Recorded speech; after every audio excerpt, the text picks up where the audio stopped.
Well, welcome back now to this module 5. Today we are looking at chapter 4. Chapter 4 pertains to the 3 notices, namely the notice on recommendations of investment products. This is a key notice for financial advisor reps to fully understand. The second notice we are looking at in chapter 4 is notice on information to clients and product information disclosure. And the third one is the notice on dual currency investments. Now, we look at the first notice in chapter 4, which is the notice on recommendation of investment products. Now, this comes under notice number FAA N16, notice 16. And this notice has been updated as at 4th January 2019. Right? As you will know from chapter 1 and 2, the FAA came into effect sometime in 2002. Right? And then this FAA number 16 took effect 2012, 1st January. And again, as I've said earlier, updated 4th January 2019.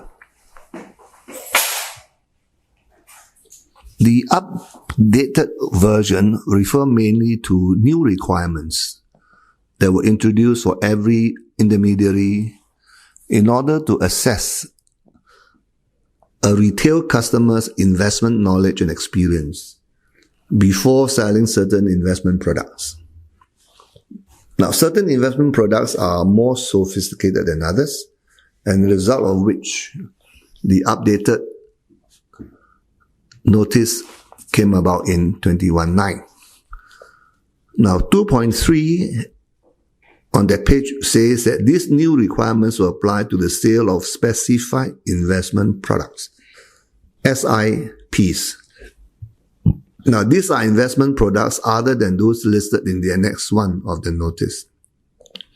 As I've said, these are pretty complicated and complex products. And SIPs, the specified investment products, examples given to you are futures, exchange-traded funds. Right? If you refer to the earlier chapter 1 in terms of SGX, you also notice that many other such products, more sophisticated products, are also traded on the SGX. For example, rates and the GRS, right? Now, then here it gives you also unlisted. These are the unlisted SIPs, the unlisted specified investment products. For example, investment-linked life policies. Now, under this new notice regarding recommendations on investment products to clients, there is this thing called now the customer knowledge assessment. Now, this is to protect the retail customer, to make sure that the customer has the relevant knowledge or the experience to understand the risks and the features of an unlisted SIP. Unlisted SIP, meaning investment-linked life insurance companies, as an example. Now, in the case of a listed SIP, right, this is listed on the exchange. For example, futures and exchange-traded funds.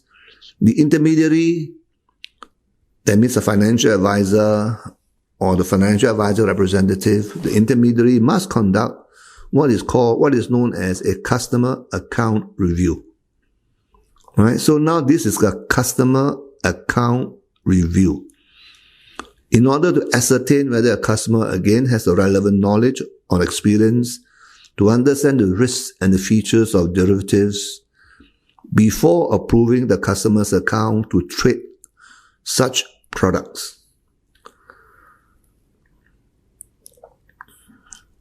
Now, just to repeat a little, so there are 2 types of assessments that are required.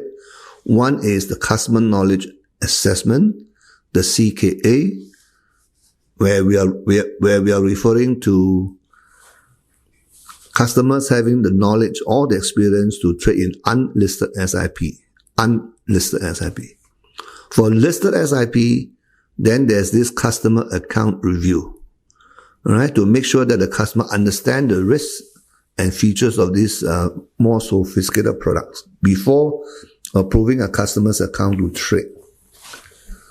Now, if an intermediary informs the customer he is assessed not to possess the relevant knowledge experience, and if the customer still intends to proceed with the transaction, you must make sure that the customer is fully aware of this, right? Let them know that, look, you are not experienced or not knowledgeable enough to trade in these products. So, notwithstanding that, if the customer insists on trading, then you still have to offer your advice. Now, I want to stress the point there, the MAS will not allow execution-only services for such a case. All right, you cannot say, look, I've already told you that you have no knowledge or no experience, and then I don't have to give you any advice. All right, you just place your order, I will trade for you. So MAS is quite specific on that point and say it does not allow execution-only service for such cases. And further, safeguards such as a lower trading limit than what the intermediary would normally give must be put in place before a customer is allowed to proceed with the transactions. Now, in relation to these two assessments, one is the CKA and one is the CAW, the Customer Account Review, all intermediaries must comply with the new requirements in their dealings with customers, new and existing. All right? So new customers must go through that process. The CKA, if you are talking about an unlisted SIP, or in the case of a listed SIP, the CAR. Right? For both types of customers, new and existing. Now, these are stronger measures and enhanced requirements to further safeguard the customer's interests, and also to ensure that the intermediaries recommend suitable products to customers, and particularly those who are ignorant of such products. They do not have the relevant investment knowledge or the experience to transact in these products. Now, this notice FAN 16 applies to licensed financial advisors, exempt financial advisors. That means your banks, your merchant banks, and the like, holders of capital markets license, representatives of all the financial advisors, and even persons who are exempt under Regulation 29 of the FAR. So the applicability is across the board, right? And including, like you look at paragraph E there, representatives of persons who are exempt under Regulation 29 of the FAR. Okay. Now, of course, at 2.7, it says that it shall not apply to the following classes of persons under those regulations. Right? These are relating mainly to the to the accredited and the qualified investors. Refer to exempt persons. Right? Now, paragraph C on that page gives you the circumstances where that particular notice does not apply. All right. Now, 2.8a says that any recommendation made with respect to simple life policy sold as an ancillary product to loans with a simple payment basis for the insurance cover. Now, in the case of such products, which are simple, not complex, not complicated, then the CKA, the Customer Knowledge Assessment, and the CAR, the Customer Account Review, may not apply or will not apply. Now, they further give you the examples that these include policies that cover outstanding loans through personal loans, car loans, and credit card balances. Right? However, if you're talking about mortgage reducing term assurance plans, then this is deemed to be sophisticated and you need to do either the CKA or the CAR. Now, B also give you some of the circumstances where there's no need for you to conduct the two tests. where you give only factual information. All right, with respect to any excluded investment product, as they said, through the use of direct response advertising and stuff like that. And importantly, there's an and, there's not an or, and prior to such transaction. All right, meaning the marketing and distribution of information, no advice. I must emphasize that no advice or recommendation is made, okay, by the financial advisor representative or the financial advisor itself. Okay? So those are the key points for you to take note of in terms of recommending unlisted SIP and listed SIP in particular.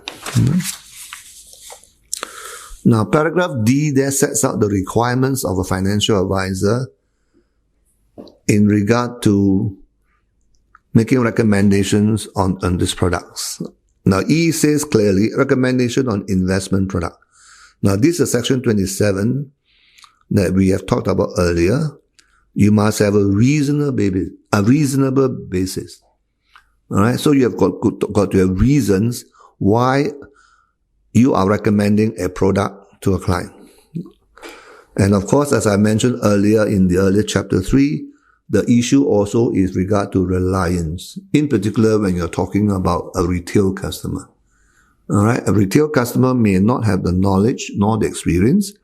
So when you're making a recommendation and you know that the customer rely on your recommendation, you need to make sure that you do the necessary sales advisory processes. Now, essentially, there are 6 steps in the needs analysis process. So you have to give due consideration to the process, due attention to stages in the process in order to make sure that the customer understand what they are buying. Customers understand what they are buying. Okay. Now, in this regard, you look at paragraph 2.11 at the bottom there. This is a repeat as well from the earlier chapter. The personal investment objective, the customer's personal investment objectives, financial situation, and particular needs. Right? And I want to draw your attention to the subscript below at the bottom of that page there, 2.11. Section 23(4) and 37 provides that Section 27 also applies to exempt financial advisors, appointed and provisional financial advisors. So the exempt financial advisors are also covered under Section 27. Okay. And paragraph 2.12 to 12 there is specifically directed to a person's knowledge and experience in the SIPs, in the specified investment product. And, 2.13 to 13 says the 3 aspects which we have gone through briefly before: know your client, needs analysis, documentation, and record keeping. Right? Now, the text at E1 provide some of the details in regard to knowing your client. Now, I refer you to paragraph 11 under 2.14. And it sets out A, B, C, D, E, F, G, H, I. Okay? So those are the reasonable steps for you to collect information and document the information from a client. Alright? If you cast your eye down the list there from A to C, these are essentially the essential particulars of a particular client. Alright? Especially when you are doing a prospecting, you are doing marketing, and this is a new client. So what is the client's financial objectives? For example, B, risk tolerance, and so on. All right. And in particular, I just look at I. For any recommendation in respect of life policies, the number of dependents of the client. Okay. So maybe the spouse, the children, the parents, right, and any other family members, the dependents, and the extent and duration of financial support required for each of the dependents. So, for Life policy, there's this additional requirement for you to look at. Right? So those are the information, the particulars that you must, as a financial advisor representative, collect from your client and document the information as well. Right? And in relation to that, you need to have also the evidence to support the information that is there, right?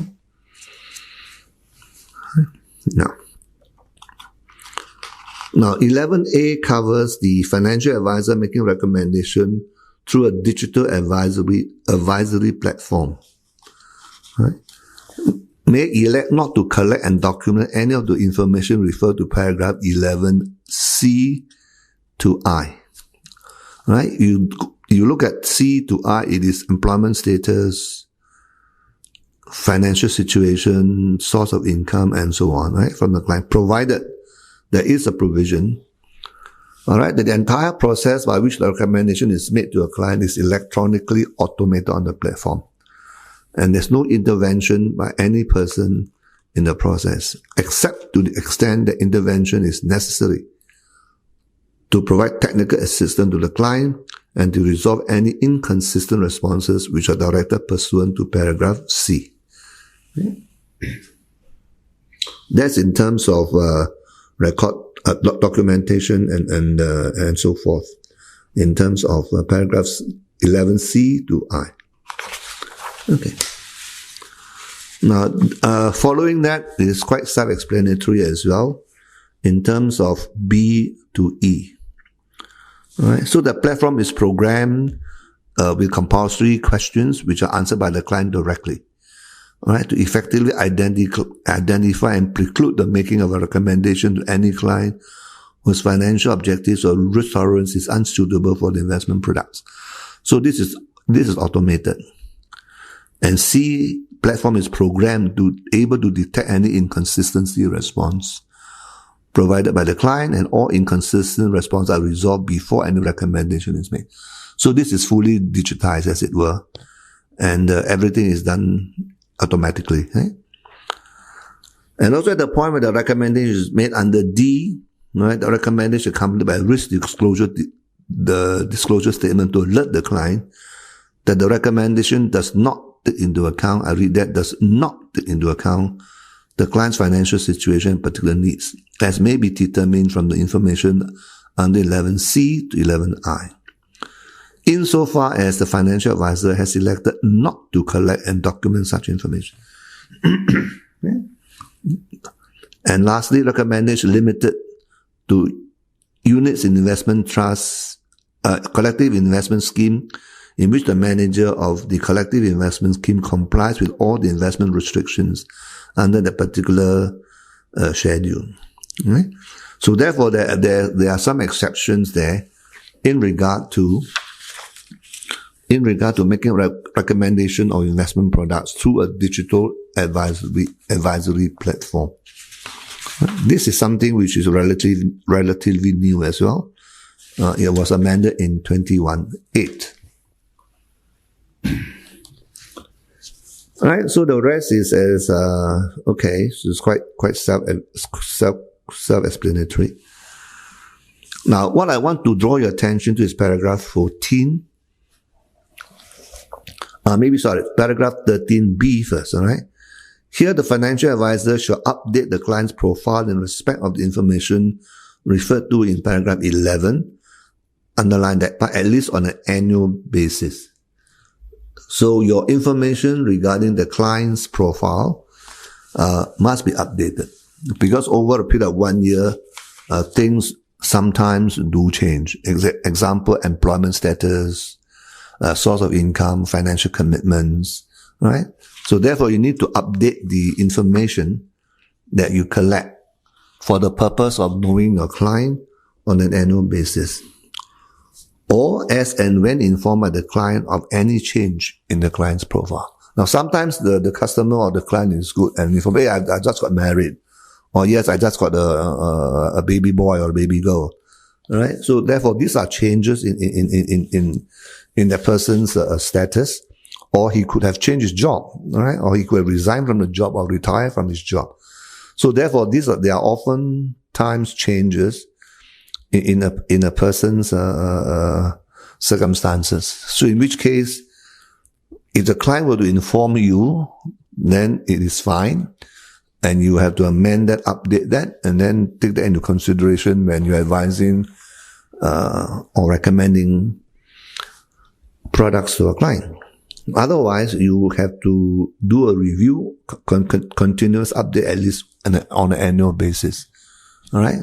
So once a year, maybe on the anniversary date of the client's file, we'll have a call to the client or visit the client and check on his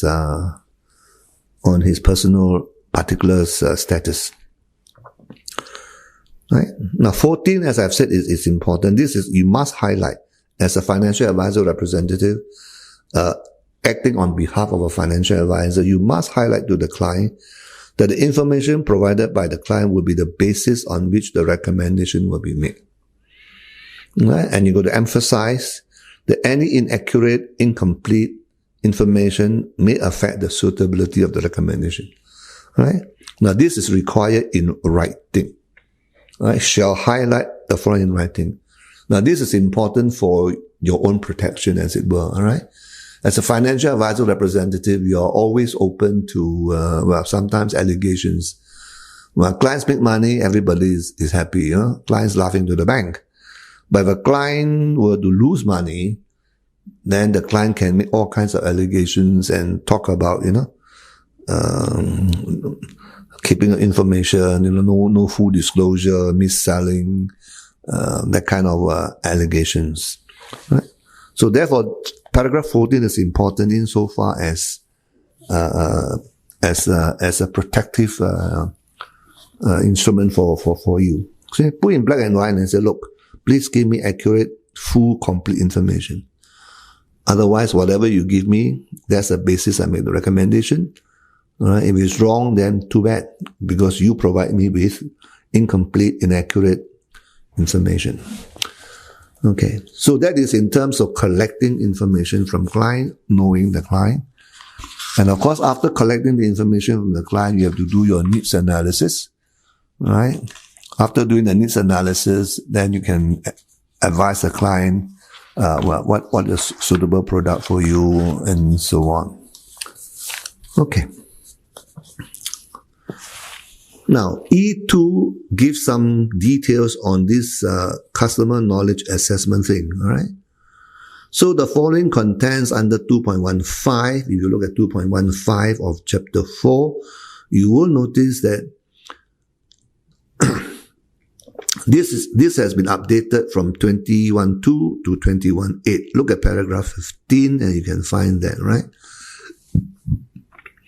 And from paragraph 15 all the way down to paragraph 19 sets out some of the details, how the CKA, the customer knowledge assessment thing is to work, right?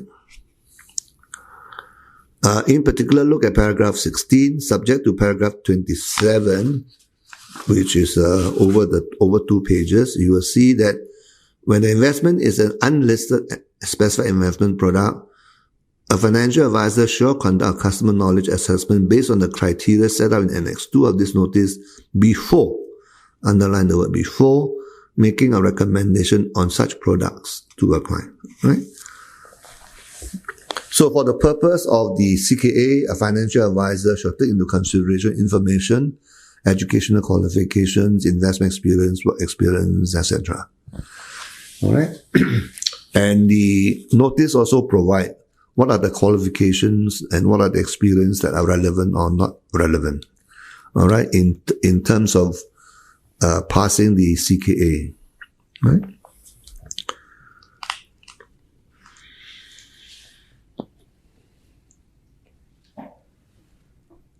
All right. So, the 18 is a similar thing, inaccurate, incomplete information.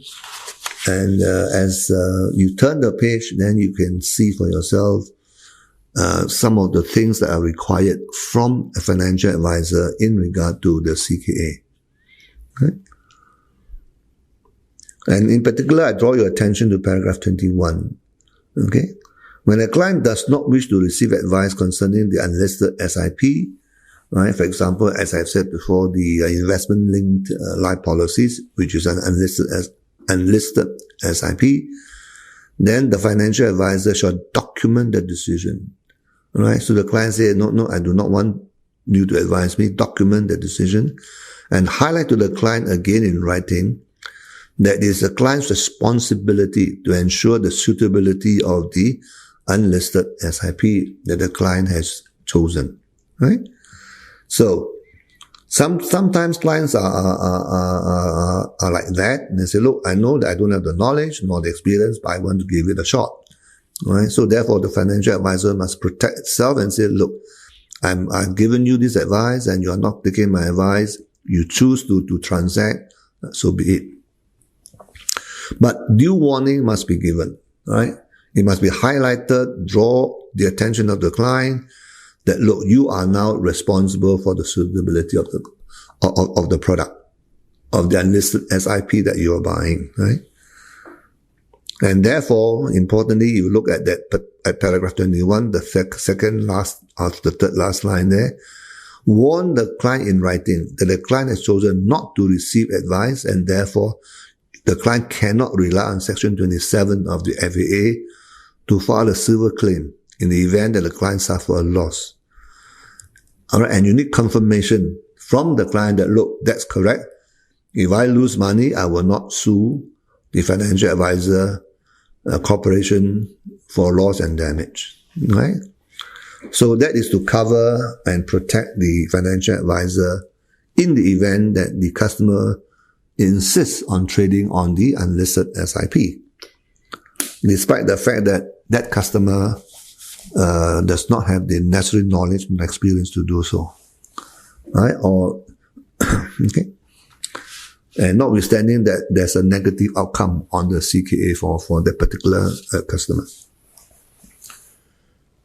Right? Now, following that, you can see some of the requirements where clients are assessed not to possess knowledge or experience in the unlisted SIPs. Right? Right? So, paragraph 22 all the way to 25A sets out the requirements, right? Where the client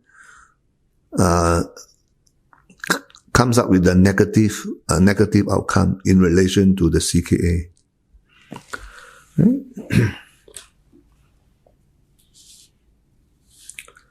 All right. So now, then you come down to paragraph 26 under that particular heading, validity of the outcome of the CKA. Now, this one is quite important for you to take. Where a client is assessed to have the knowledge or experience to transact in the unlisted SIP, so he passed, that's a positive outcome. The financial advisor may allow the client to transact in such unlisted SIP for a period of 1 year from the date of the CKA, from the date of the customer knowledge assessment. Okay? So, there is a time limit in terms of when the customer can transact in an unlisted SIP. Right?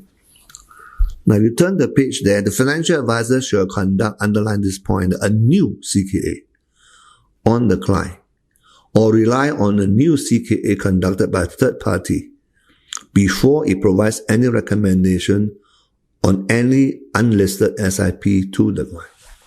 Alright, so despite all the work that has been done, advising the customer about CKA, conducting the CKA, and telling the client whether the client possesses the knowledge or experience in the unlisted SIP, in transacting an unlisted SIP, despite all that, the validity is a year.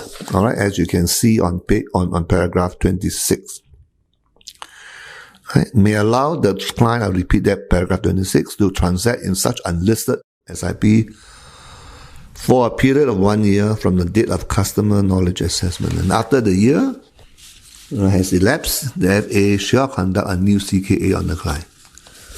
Right? So that is the... Now, that particular paragraph 26 referred to reliance on a third party. And that's the next topic there, reliance on a third party customer knowledge assessment. Right? So you can do that, right, provided certain conditions are met. Alright, if you are the FA, you are the financial advisor, and you want to depend on a third party assessment in terms of the customer's knowledge, then there are some conditions under A, B, and C at paragraph 27. Alright. So A says the financial advisor is satisfied that the third party has complied with the criteria set out in the notice and the requirements set out in paragraph 17 to 18 herein, where the third party conducted a customer assessment knowledge for such client. Right? So you want to rely on a third party's assessment, then that particular financial advisor need to be satisfied, right, that the third party has complied with all the criteria required for the customer assessment, for the customer knowledge assessment. Right? And two, the third party is not one which the financial advisor has been specifically precluded by the authority from relying on. Right? So sometimes MAS may have a preclusion order and say, look, this financial advisor, there's a question mark there. So therefore you cannot rely on that particular third party. Right? That means the third party must be a bona fide party, right, to be able to conduct the customer knowledge assessment. Then only you can rely on the third party CKA. Alright, so first one, the third party must comply with all the requirements set out under this notice. Secondly, the third party must not be precluded by MAS to do such CKA, the CKA, and the third party is willing and able to provide without any delay upon the financial advisor's request any data, documents, information obtained by this party with respect to the CKA.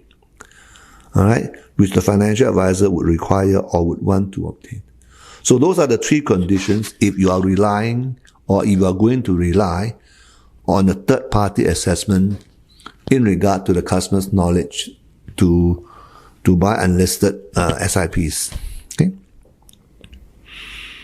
Now 27A talks about the reliance to a client. The client there, of course, refers to a natural person.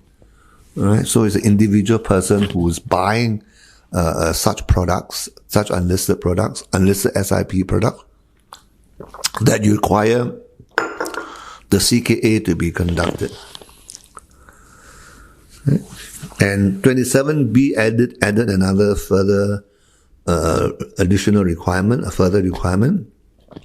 Before relying on the CKA previously conducted by a third party, the FA shall document the basis of its satisfaction that the criteria and the requirements are met. Alright, so you just cannot say, oh, I'm satisfied with the third party's compliance with all the requirements. You must be able to document the basis. Alright, so you must look at the third party carefully and say, look, have you complied? If you have complied, what are the evidence or the documents to show that you have complied? And I'm satisfied. The FA say I'm satisfied. So what's the basis for this satisfaction? Alright, you have done all your checks and your due diligence on this third party, and they are okay. Alright, they met the requirements set out under to paragraph 27, A, B, and C, and then fine, you document that basis. And obtain from the third party the documentation of the customer knowledge assessment referred to in paragraph 40. That's further down the page. Okay. Now, what is important for the financial advisor corporation or for the financial advisor representative to understand is paragraph 27C. Now, they are very specific. MAS is very specific. It says for the avoidance of doubt, notwithstanding its reliance on the customer knowledge assessment previously conducted by a third party, okay, a financial advisor shall remain responsible for its CKA obligations in this notice. Right? So therefore, the responsibility still lies on the financial advisor corporation, all right, that you must make sure that the CKA assessments are valid in relation to a client. But you can rely on third-party previous CKA, but make sure that the requirements are met, properly documented, all right, and you can get the CKA outcomes as soon as possible. You can get them so that you can do your necessary review, if I may say so, and then from there you want to say, okay, this client has the knowledge and experience, and therefore you allow the client to transact in the unlisted SIP, right? But whatever it is, eventually MAS says, look, you are the person recommending the product. You must ensure that the CKA assessments are correct, right? So you cannot turn around and tell the MAS, hey, look, I depend on the third party's CKA, and if they are wrong, then nothing to do with me, defer back to the third party. Well, the answer to that is no, and you are ultimately responsible. Now, 27D talks about jointly transacting in unlisted SIPs, where two or more clients intend to jointly transact in an unlisted specified investment product. Now, the requirements to conduct the customer knowledge assessment as provided in paragraphs 15 to 21C, I repeat that, paragraphs 15 to 21C should apply to the financial advisor, underline this point, in respect of each of the clients. Right? For example, you have 4 clients, or 3 clients, or 5 clients, right? They join together to buy an investment product. Now, for each of the client, the customer knowledge assessment must be conducted. All right? You cannot do it jointly, you got to do it severally. Each client, you have to conduct the CKA before making a recommendation on such unlisted SIPs. Well, I hope that is quite clear in relation to the CKA. All right, it is a bit complicated. All right, it needs a bit of time to digest it as to the requirements. All right, the requirements that are required under the CKA before a client can transact in the unlisted SIP. Okay, so that is in regard to the CKA.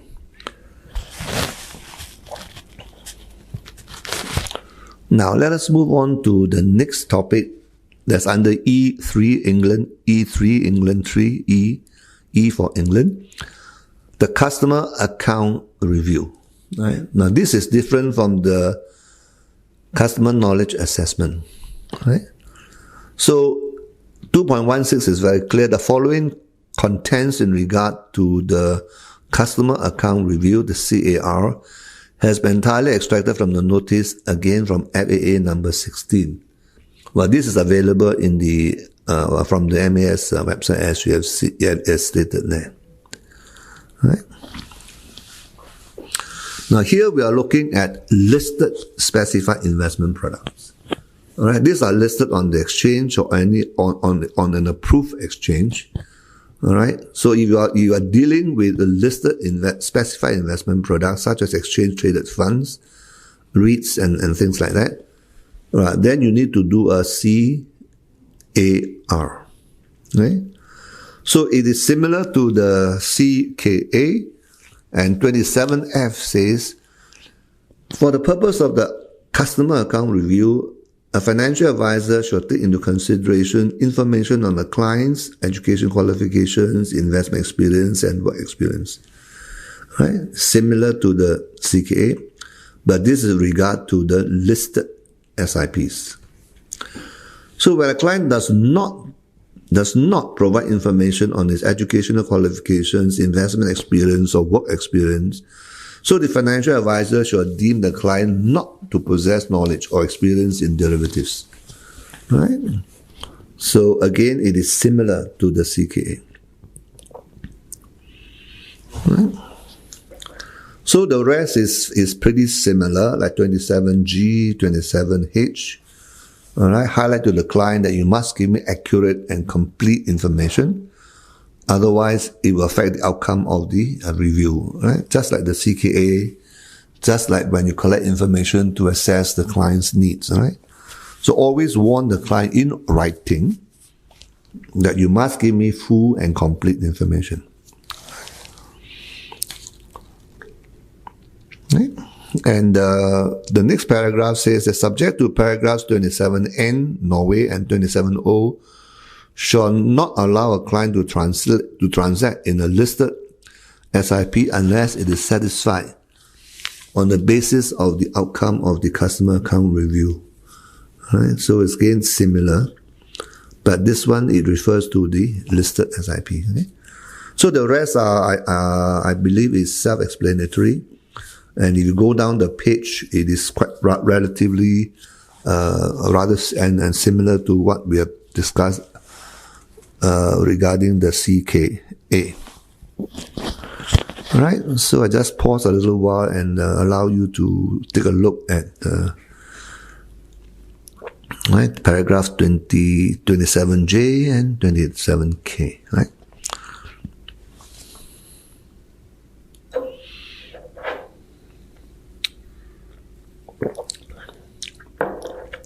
Now, if you look at 27L onwards, all the way to 27P, those are the requirements where clients are assessed not to possess knowledge or experience in derivatives. All right? Again, I want you to repeat, derivatives are relatively sophisticated, and therefore it is incumbent, all right, on the financial advisor corporation to make sure that customers, especially retail customers, possess the knowledge or experience in transacting derivatives. Right? Right? So those are the things is similar. Right? So you cast your eye down to 27Q, against the similar requirement, reliance on a third-party customer account review. Right? So the line of thinking, the line of logic, all right, is similar in regard to the CKA. Right? Look at 27R, all right? 27R, right? R for Robert or for whatever. So before relying on the customer account review previously conducted by third party, in paragraph 27Q, similar story, document and obtain the third party documentation as soon as possible. And 27S, avoidance of doubt. The FA, the financial advisor, is ultimately responsible, although you rely on a third-party customer account review. Right? Now, what is slightly different is in terms of 27T, the validity. All right? This one I will read to you a little. No financial advisor shall make a recommendation to a client to transact in the listed SIP after 3 years, maybe you wish to underline that, has expired from the date of the conduct of the customer account review for the client concerned until and unless the financial advisor has checked and is satisfied that the client has transacted in the listed SIP more than once during the preceding 3-year period. Right? I just pause there for a little while for you to recap a little bit. Right? So that is the validity period. Right? And then in any subsequent 3-year period, the client has transacted in the listed SIP more than once during that 3-year period. Right? A, 1 and 2. The financial advisor must be satisfied. Check and satisfied. Or, these are or, not an and, or the financial advisor has conducted a new customer account review for the client concerned by repeating the steps in paragraphs 27E to 27O. That means you need to do a fresh customer account review. Or the financial advisor has relied on a new, emphasize the word new, customer account review done by a third party. All right?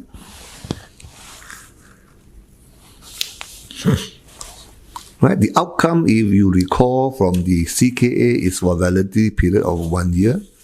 All right? Here shall make a recommendation to a client after 3 years has expired from the date of the conduct for the client concerned until and unless. All right? Until and unless. So after conducting the customer account review, until and unless the financial advisor is satisfied under A1, that means the client has transacted in those products more than once during the preceding 3 years, then you're all right. And in the subsequent 3-year period, you have transacted in the listed SIP for more than once during that 3-year period. Okay? So there is the limitation there. If not, then you have to do a fresh new customer account review. Or you may wish to rely on a new customer account review done by a third party. Right? And, the next topic there, jointly transacting in listed SIP at 27U. Well, the thinking and the logic is similar to the CKA. If they are joint clients, 2 or more clients transacting jointly in the listed SIP, then similarly, you have to do the customer account review for each and every one of these joint clients transacting in such a product. Okay? And of course, similar to the CKA, 27V says, reference to a client refers to a natural person. That means an individual person, Mr. ABC or Miss XYZ. It does not refer to a corporate client. Okay, it refers to a natural person. All right. Now, in response to that one, this is in terms of knowing the client with special regard to unlisted SIPs and the listed SIPs. All right. You will realize that the CKA and the CAR really go into the details of knowing the client. All right, whether the client has the knowledge or otherwise, right, to transact in sophisticated products under the FAA.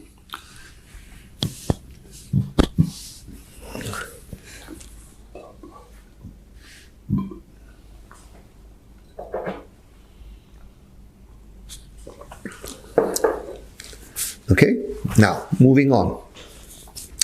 Now under E4 of the particular chapter, we are looking at needs analysis. Right? You will notice that the first element is know your client. All right, apart from the personal particulars, etc. All right, you also need to worry a little bit about CKA and the CAR in relation to unlisted and listed SIPs. Now, then we look at needs analysis under E4. Again, this pertains to Section 27. So Section 27 of the FAA requires a financial advisor to analyze the information provided by the client and identify the product that is suitable for the client based on the information from the client. All right, so there are 3 things there. One is analysis in that particular sentence. It's analysis. So you need to sit down and analyze the information before you.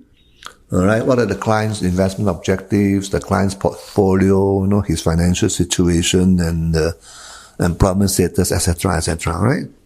Then after you have done the analysis, you identify the product that is suitable for the client. All right, so the keyword there is identification. You must make the range of products within the FA, the Financial Advisors Corporation, right? Identify the product and making sure that the product is suitable. And of course, the suitability is based on the information obtained from the client. right? So that is the needs analysis. This is the more investigative part, as it were. Right? The first part is to gather information, right? Gather information, gather facts, understand the circumstances of the client.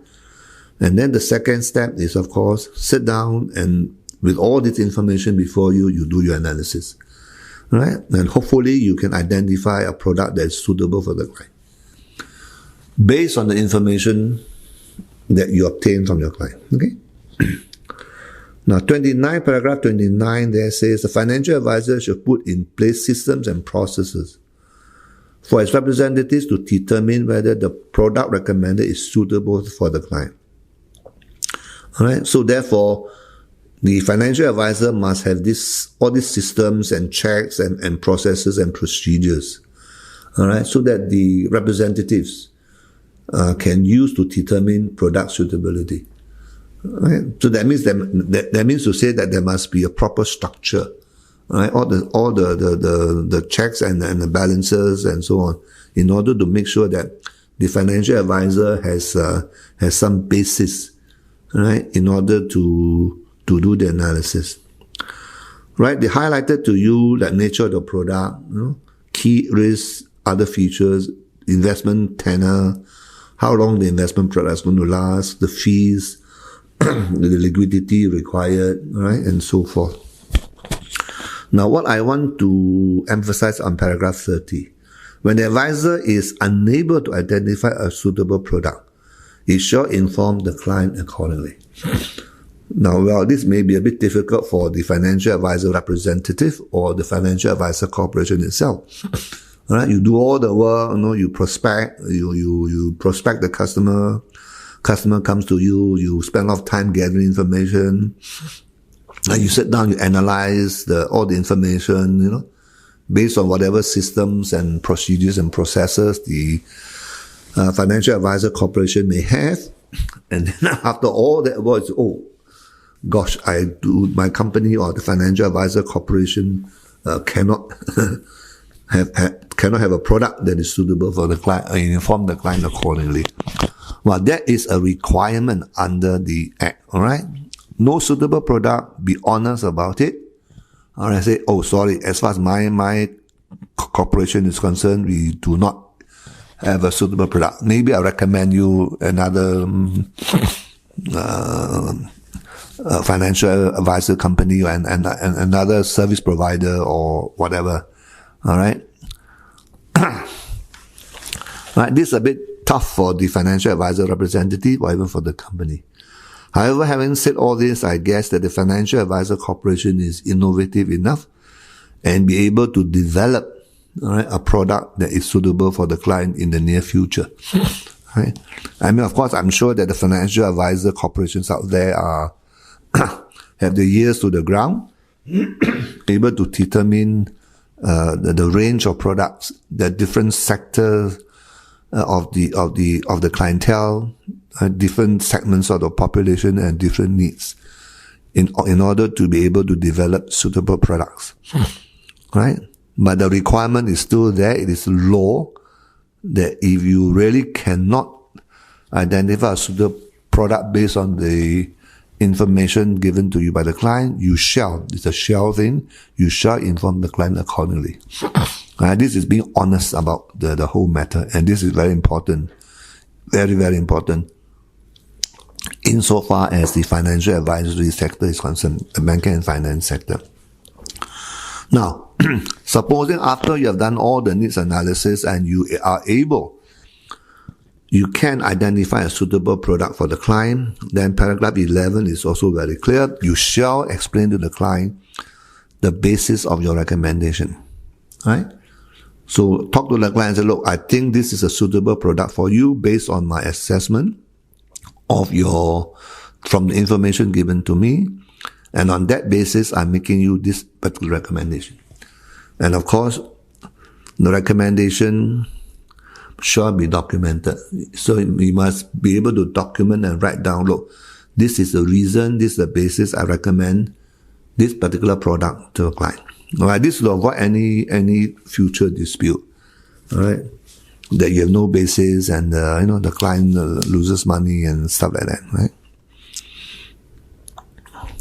Now, paragraph 22 gives you a way out. If the client does not want to provide any information requested by you, all right, by the financial advisor, in accordance with paragraph 11, the long list of, if you look at paragraph 11, right, it is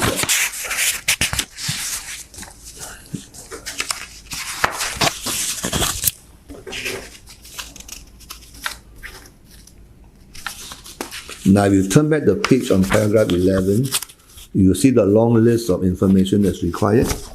All right, from paragraph 11, I just bring you back to paragraph 11, 11A to F. All right, so you're asking for all those information from which you do your needs analysis. If the client is not prepared or does not want to give you the information, all right, then you must tell the client,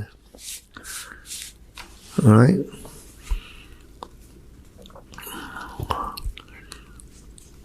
that look, if you want to buy, you want to proceed to buy a certain product, then it is the client's responsibility to ensure suitability of the product that the client has selected to buy.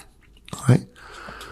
Or 32B, to accept the recommendation of the financial advisor and chooses to proceed with a transaction in another investment product which is not recommended from a client.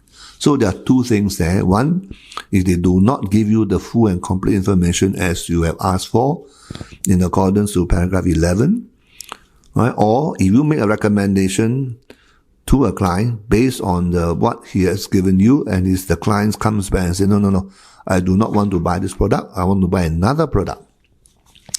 And then you tell the client, look, this is not what we recommend based on our needs analysis, but the client chooses to do so. Say, no, I want to buy the other product. So the answer to that is the financial advisor may proceed. All right, the word that is used in this context is may. You may proceed with the client's request, but he shall document the decision of the client and highlight to the client in writing there's the client's responsibility to ensure the suitability of the product selected. All right, now this is to give some liberty or leeway to the client. All right, if the client insisted on buying X, all right, which you do not recommend, then you may proceed with a request rather than turn away a customer. But you must make very, very sure that you document the decision of the client. All right, write back to the client and say, hey, look, you elect or you select or you choose to buy this XYZ product, which we do not recommend. All right, and as a result of which you are responsible to ensure that the product is suitable for you, right? So that means you try to deny responsibility in this regard because the client is not listening to you, right? So of course it's a free market out there, all right? So the client must be aware and accept responsibility to buy a product which in your view, in your analysis, right, that may not be suitable for the client. Okay. Right, and paragraph 33 repeated the same point. Okay, where a client chooses not to receive any recommendation from a financial advisor, the financial advisor should ensure, you see they use the word shall and ensure. So it's doubly sure, all right, that there is proper documentation to demonstrate that this is so. All right, so this must be contemporaneous. That means as soon as is possible, at the point of the thing happening. All right, so I make a recommendation, and the client come back and say, no, I do not want your recommendation. I want to buy the other product. All right. And therefore, you must write back to the client and say, hey, look, yeah, this is what has happened and you are responsible for the product, for the other product that you have chosen. All right. So that it is very clear, beyond any doubt, that it is the client's personal responsibility. All right. When he or she buys a product, that you do not recommend. Okay. Now, paragraph 34 there talks about life policies in particular, right? when a financial advisor is making a recommendation on life policies, arranging contracts of insurance in respect of life policies, or carry out both. Either you recommend a certain product, whether it's universal life, whole life, term life, whatever, endowment, right? Or you are arranging a contract of insurance, right, for the client, or both. It is expected to comply with the LIA minimum standard for life insurance advisory process issued by the Life Insurance Association of Singapore. Now, in this regard, I can ask you to recall Chapter 1, where we talk about some of the associations and trade bodies, all right, that help the different sectors of the financial advisory industries to promote professionalism, to promote better practices, to promote better knowledge and understanding among the individual sectors of the financial advisory businesses in Singapore. Right? We have spoken about the LIA. All right? So the LIA is the Life Insurance Association of Singapore. And here there is this advisory process. All right? So under this particular notice of FAN 16, it is expected to comply. All right? So this is, MAS expect the life insurance company to comply with this minimum standard in terms of the sales process. All right? So therefore, this is to make sure that the standards are there when you advise clients to buy life insurance policies.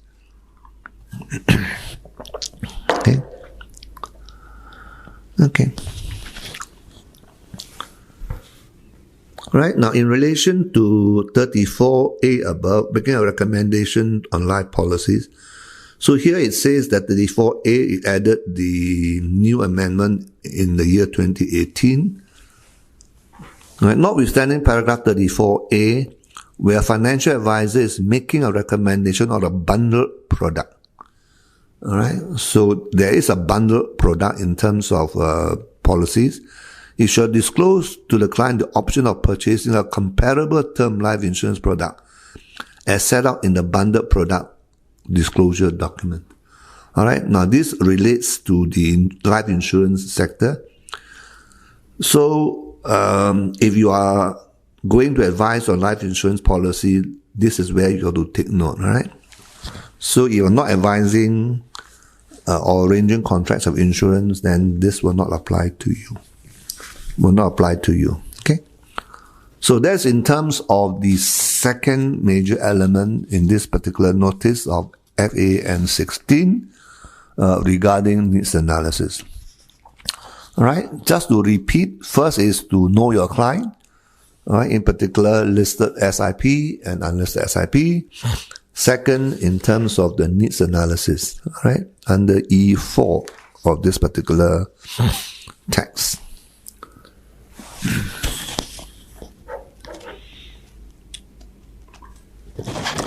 Now, under E5, you have a documentation and record keeping. All right, in discussing with you the know your client and second needs analysis, we have talked about documentation, right? Especially, I like to emphasize the word contemporaneous, meaning to say as soon as it is possible or instantaneously, all right? Contemporaneous, so that you don't wait too long, all right? Don't say, oh, wait 1 week later, 1 month later, then you document. That may be a bit too late. So as soon as it is possible, right, you document whatever information you have collected and so forth, right?